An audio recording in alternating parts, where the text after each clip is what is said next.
Sarawak kini bukan saja ingin menubuhkan syarikat penerbangan sendiri, malah mereka juga membuka pintu untuk Sabah menjadi rakan kongsi dalam proyek mega ini.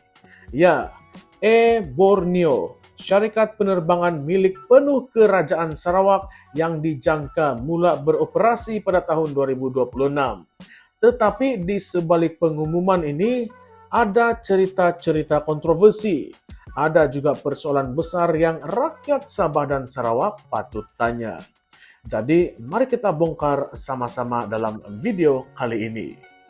Salam sejahtera semua dan selamat datang sekali lagi ke channel ini Current Sphere MY. Baiklah sahabat-sahabat semua. Premier Sarawak, Datuk Patinggi Abang Johari Openg atau lebih dikenali sebagai Abang Jo sudah mengumumkan yang Sarawak sudah ada modal sendiri untuk realisasikan syarikat penerbangan Borneo. Katanya proyek ini sudah bersedia ingin dilaksanakan karena dana sudah tersedia dan hanya menunggu kelulusan pihak berkuasa penerbangan.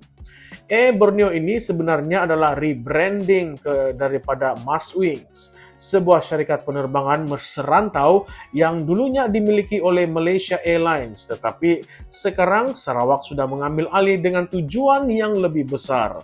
Mereka mahu pastikan rakyat Sarawak dapat tambang lebih murah, lebih banyak laluan dan akses pengangkutan udara yang adil.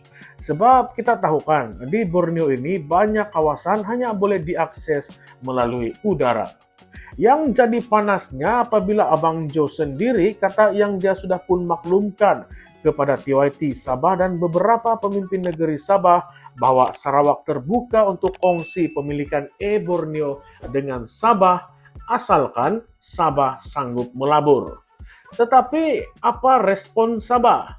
Mereka kata, kena bincang dulu sebab isu pelaburan ini bukanlah kecil. Ia memerlukan perancangan keuangan yang teliti. Ringkasnya, Sarawak sudah ada duit, Sabah pula masih lagi berkira-kira. Sekarang, mari kita tarik balik sedikit. Sarawak sejak kebelakangan ini memang nampak makin lantang menuntut lebih banyak autonomi daripada kerajaan persekutuan. Daripada isu MA63, royalti minyak dan gas sampailah kepada penubuhan bank sendiri, Sarawak Government Securities Market, dan kini syarikat penerbangan sendiri. Semua ini menggambarkan satu perkara, yaitu Sarawak nampak seolah-olah sudah bergerak untuk menjadi lebih berdikari. Ada semacam mini negara dalam Malaysia. Dan kini dengan Borneo, mereka coba kawal sepenuhnya akses pengangkutan udara yang selama ini sering menjadi rungutan rakyat. Tapi kenapa Sabah agak lambat mahu membuat keputusan? Kalau kita tengok, Sabah selama ini sering dikritik kerana kurang agresif dalam menuntut hak-hak negeri berbanding dengan Sarawak. Sarawak pula sudah buktikan yang mereka boleh berdiri sendiri, malah berjaya mengukuhkan kewangan negeri dengan lebihan belanjawan berbilion ringgit setiap tahun. Sabah pula, walaupun kaya dengan sumber asli, sering dikaitkan dengan masalah pengurusan, ketirisan dan pergolakan politik dalaman yang tidak sudah-sudah. Jadi bila datang peluang sebesar ini, orang mula tertanya-tanya, adakah Sabah sekali lagi akan ketinggalan? Kalau kita lihat dari sudut strategik, kerjasama Sabah dan Sarawak dalam Borneo boleh menjadi sesuatu yang sangat besar.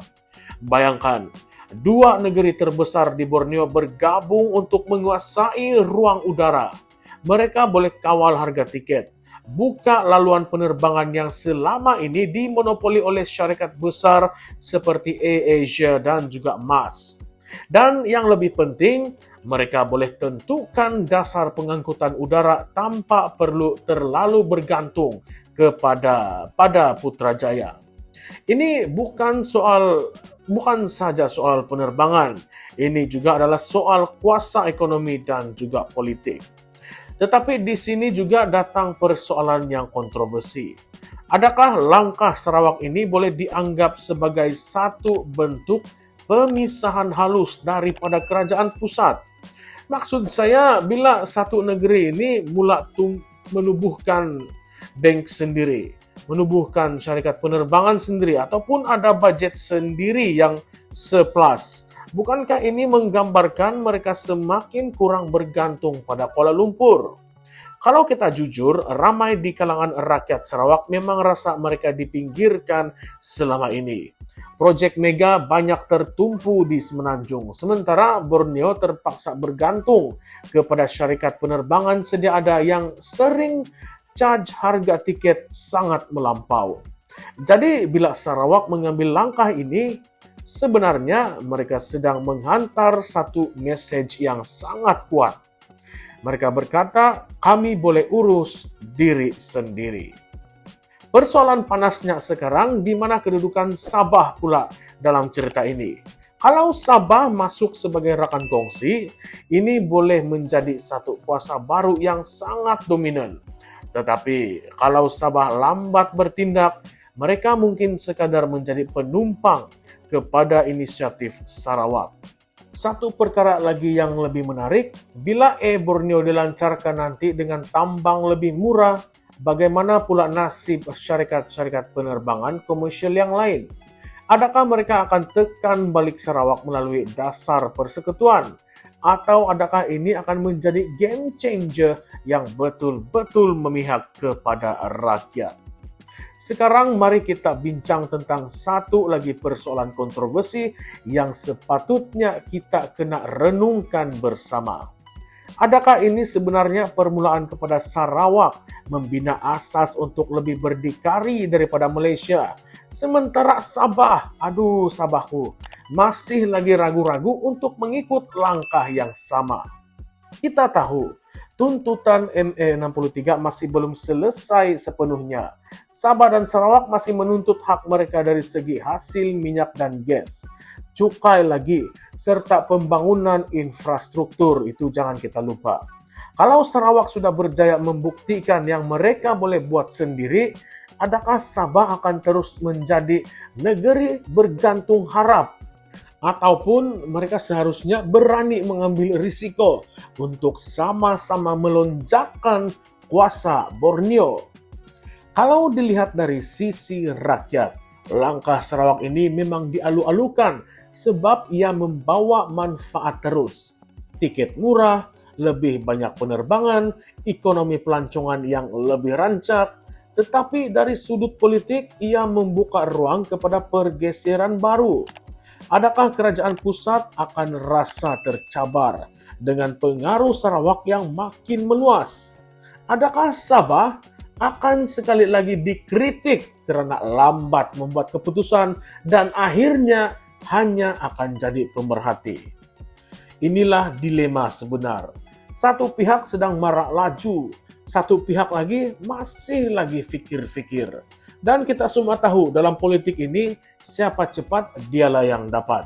Jadi soalan yang perlu kita tanya, adakah Sabah akan bangun daripada tidur panjang mereka dan rebutlah peluang ini, ataupun mereka macam cerita lama sekali lagi akan ketinggalan dan hanya mampu menyesal apabila Sarawak sudah lebih jauh di hadapan.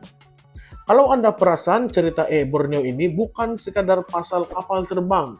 Ia pasal kuasa, kedaulatan, dan masa depan Sabah dan juga Sarawak dalam Malaysia. Dan persoalan kontroversi yang saya ingin tinggalkan kepada Anda semua sebelum saya menamatkan video pada kali ini.